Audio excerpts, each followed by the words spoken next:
O mga amigo, tanim po tayo ng niyog. Maulan-ulan, maganda to. Tubong-tubo. Lagyan muna natin ng mga organic. Organic yan.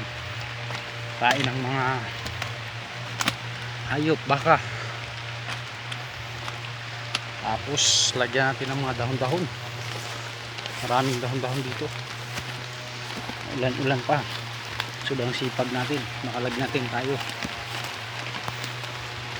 Yan, mga dahon. Lagay natin.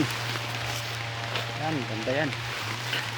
Para mapabilis yung pagtubo ng nyog.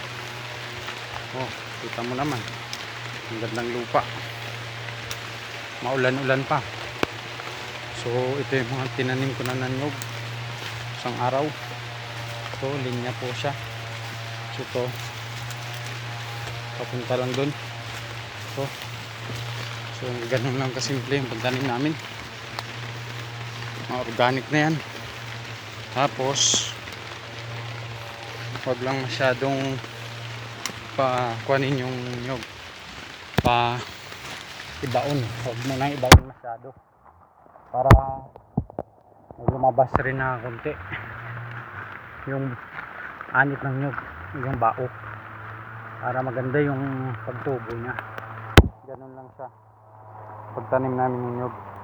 Tapos tatambakan namin uli ng mga dahon. Napakasimple lang. Dahon lang dito. Yan, ganyan lang.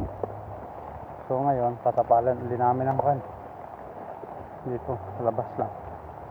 Simple lang naman. Yan lang. So ganyan lang kami kasimple magtanim ng niyog. Para madaling mamunga siya. At maulan-ulan para patuloy na may tubig. Yun po, maraming salamat.